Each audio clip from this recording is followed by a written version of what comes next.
There is a version of fear that Hollywood cannot manufacture. It has no script, no director, no stunt double.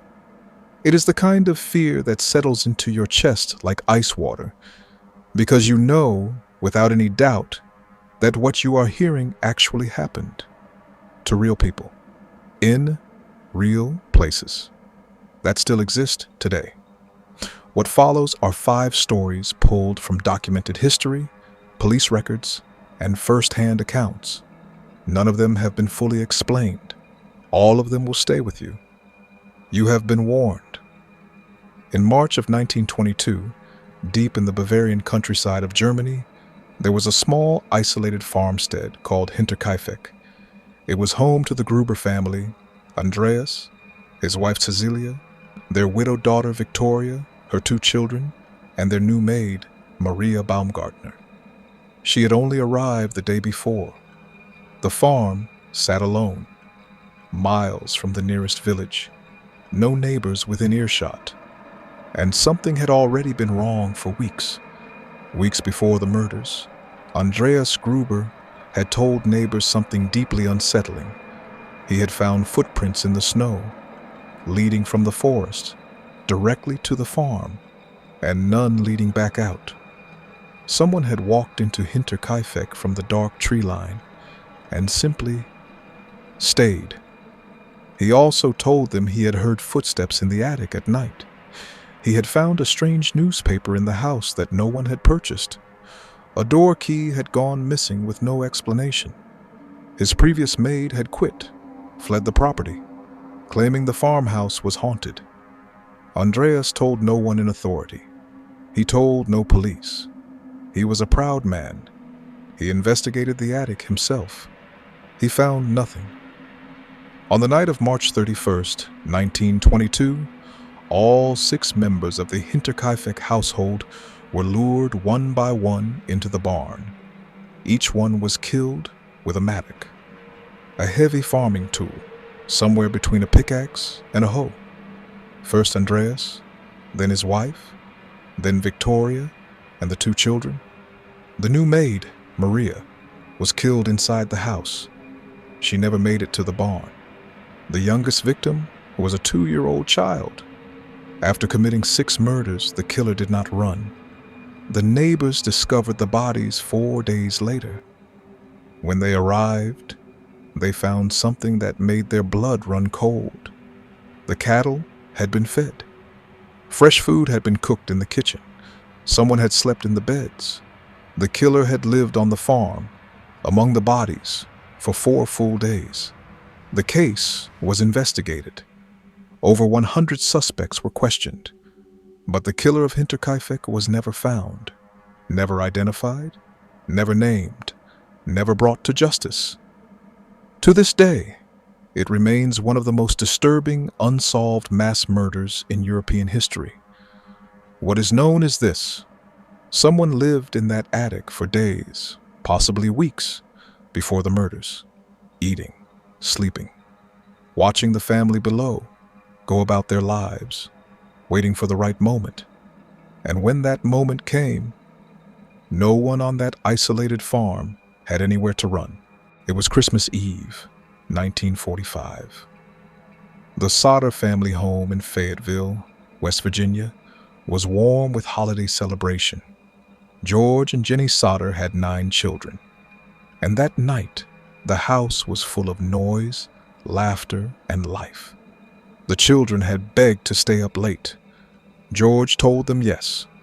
He would regret that decision for the rest of his life. At approximately 1 a.m. on Christmas morning, Jenny Sauter woke to a phone call. A woman's voice, one she did not recognize, laughed on the other end of the line. In the background, she could hear strange voices and strange music. She hung up. She went back to bed. At around midnight, the house caught fire. It spread with terrifying speed. George managed to escape. Jenny managed to escape. 4 of their children escaped. But 5 of the children, Maurice, Martha, Louis, Jenny, and Betty, remained upstairs. George tried to climb to the 2nd floor window. His ladder was gone, vanished from the side of the house where it was always kept. He tried to use his truck to climb up. The truck would not start. He ran to the neighbors. By the time anyone returned, the house was gone. When the fire burned out and investigators searched the ruins, they found nothing. No bones, no remains, no evidence that 5 human beings had died in that fire. Not a single fragment. This was not normal. Human bones survive house fires. The fire chief initially ruled it an accident and wrote that the bones had disintegrated. But George Sauter hired his own investigators. They consulted experts.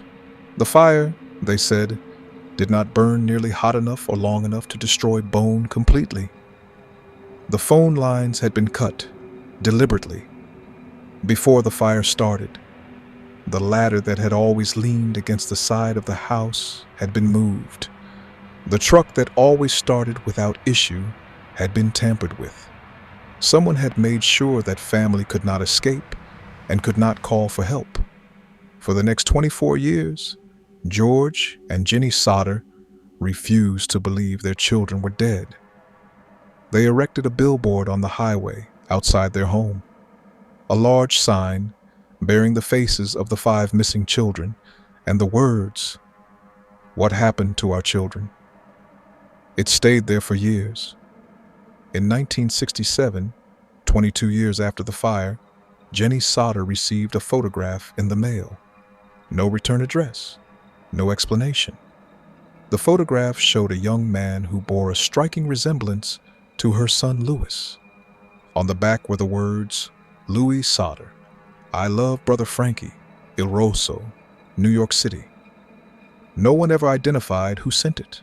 No one was ever charged. The 5 children were never found. On the night of June 9th, 1912, in the quiet small town of Villisca, Iowa, 8 people went to sleep inside a modest white house on 2nd Street. Josiah and Sarah Moore and their 4 children, and 2 young girls, Ina and Lena Stillinger, who had been invited for a sleepover. Nobody woke up. By morning, all 8 were dead. In the early hours of that morning, an unknown man entered the Moore home. He went to the coal shed in the backyard. He took the family's own axe. He moved through the dark house with absolute silence. He killed every person inside using the blunt end of the axe while they slept. Then, with deliberate, methodical cruelty, he went back through the house and struck every victim again with the sharp end. When the bodies were discovered the next morning, they were so badly disfigured they were nearly impossible to identify. After killing 8 people, the murderer covered every single window in the house with pieces of clothing. He went to the kitchen. He cooked himself a plate of beans from the family's pantry. He ate, and then he walked out into the Iowa night and was never seen again. Over 300 suspects were interviewed in the years following the murders. A traveling minister named Reverend George Kelly was tried twice and acquitted both times. Other suspects were investigated and released. The Villisca axe murderer was never convicted, never identified. The case is still officially open. Today, the house at 508 East 2nd Street in Villisca, Iowa, still stands, restored exactly to its 1912 condition, right down to the beds where the bodies were found. Tourists visit, ghost hunters spend the night. Some leave early, some do not stay at all. In 2014, a paranormal investigator was stabbed inside the house by himself, investigators believe, in the middle of the night. He could not explain why. In 1817, in the rural farmlands of Adams, Tennessee, a farmer named John Bell began to hear things, knocking on the walls of his log cabin at night, chains being dragged across the wooden floor, stones hitting the roof. He said nothing to anyone at first. He thought it would stop. it did not stop. It got worse. Within months, the phenomenon had escalated beyond anything the Bell family could rationalize. Invisible hands slapped the children across their faces while they slept, leaving red marks on their skin. Bed covers were ripped from sleeping bodies by an unseen force. John Bell's jaw would suddenly lock. His tongue would go rigid. He could not eat or speak for hours at a time. The entity spoke in voices, multiple voices. Sometimes it whispered, sometimes it screamed. It sang hymns, recited scripture with perfect accuracy, and it had a name. It called itself Kate, or sometimes a spirit from everywhere. It said it was the witch of a woman named Kate Batts, a neighbor the Bells had feuded with over land. It hated John Bell with a focused, deliberate, personal ferocity. Word spread. Visitors came from across the region to witness what was happening on the Bell farm. They were not disappointed. Objects flew across rooms. Voices filled the air from nowhere. Even General Andrew Jackson, the future president of the United States, visited the Bell farm. He brought a team of men and a professional witch hunter.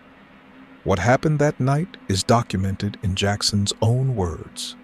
His wagon wheels locked on the road leading to the farm and would not move until a disembodied voice said, "All right, General, you may proceed." The witch hunter, a man who had boasted he was not afraid of anything, was slapped, pinched, and terrorized through the night until he fled the farm in the early hours of the morning. Andrew Jackson reportedly said afterward, "I would rather fight the entire British Army than spend another night with the Bell Witch." In December of 1820, John Bell collapsed. He was found the next morning in his bed, unresponsive and barely alive. A strange dark vial of liquid was discovered near him. No one knew where it came from. The family gave some of the liquid to the farm cat. The cat died almost instantly. John Bell died the following day. As the family gathered around his body, a voice filled the house, laughing, celebrating. The Bell Witch laughed at John Bell's funeral, and when the last of the family finally left the farm years later, the entity promised to return. It said it would come back in 7 years. Descendants of the Bell family reported unexplained events. Exactly 7 years later, January 1971.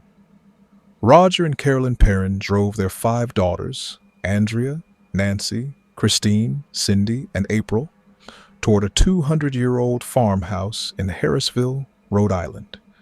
To them, it looked like a miracle. A sprawling property for almost nothing. Wide open land.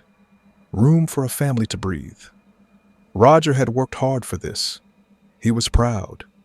Carolyn was ecstatic.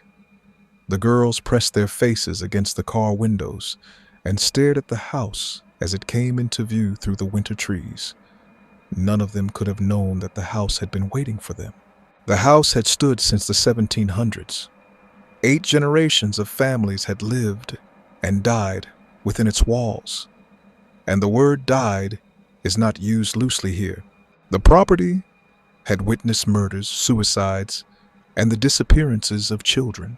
Neighbors who had lived near the land for decades spoke of it carefully, in low voices, with pauses between sentences. They had seen owners come and go. They knew what the land did to people, but nobody told the Perrons.